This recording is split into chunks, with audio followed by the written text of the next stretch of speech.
Mardi 27 mai, à l'Ivoire Trade Center, Serge Nedro a été investi en tant que président du mouvement Make Africa Great Again. Inspiré par le modèle politique de Donald Trump, président des États-Unis, qu'il considère comme un symbole de leadership fort et de souveraineté. À la sortie de cette cérémonie d'investiture, une question se pose. Quel est l'avenir du MAGA sur le continent africain? Faut-il croire au Make Africa Great Again de Donald Trump?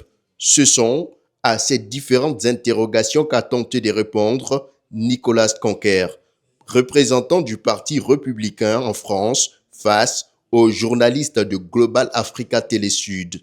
Dans cet entretien télévisé, Nicolas Conquer explique clairement les ambitions visées par le mouvement Africa Great Again.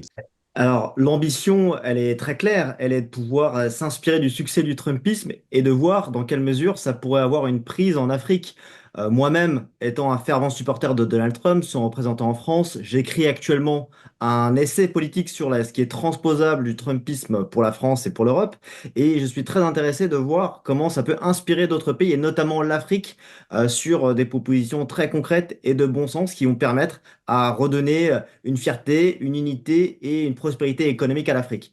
Et donc, à travers ce mouvement, qui se décline en 5 piliers, il y a une véritable volonté de créer un mouvement. Donc, c'est comme vous l'avez dit, c'est pas un slogan, c'est pas juste un sommet, ça va être suivi et la création d'antennes locales de ce mouvement Make Africa Great Again. Donc, ça a été initié donc en Côte d'Ivoire par Monsieur Serge Nedro, et la volonté, c'est ensuite de pouvoir susciter que ça soit répliqué dans d'autres pays voisins de manière à créer un grand courant pour lutter contre principalement la grande colonisation culturelle de certaines aides au développement qui est conditionnée par une idéologie progressiste qui va clairement à l'encontre des valeurs conservatrices qu'on va pouvoir trouver en Afrique, mais également redonner à l'Afrique la possibilité de sa propre prospérité et croissance économique plutôt que de s'appuyer uniquement sur des aides.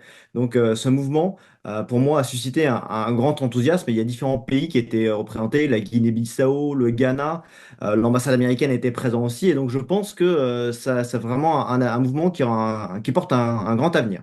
Le mouvement Africa Great Again promet donc de croître sur le continent africain. Après Abidjan, d'autres pays sont en ligne de mire.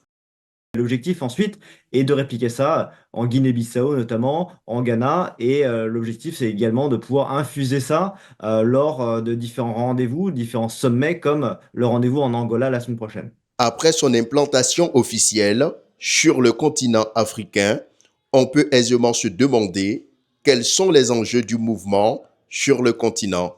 L'enjeu, c'est pas d'adouber quel que soit le candidat, c'est vraiment d'arriver à unifier largement et surtout de s'appuyer sur cette jeunesse africaine et donc dans la formation potentiellement de nouvelles figures politiques et d'un nouvel investissement sur ces piliers que sont donc l'économie, une sécurité, le conservatisme africain, lutter contre les dérives du wokisme et aussi faire bloc face à cette émigration qui vise à aller chercher un Eldorado qui n'existe pas. Donc, plutôt que de fuir une réalité difficile, ils sont davantage occupés sur la construction de leur propre pays d'origine.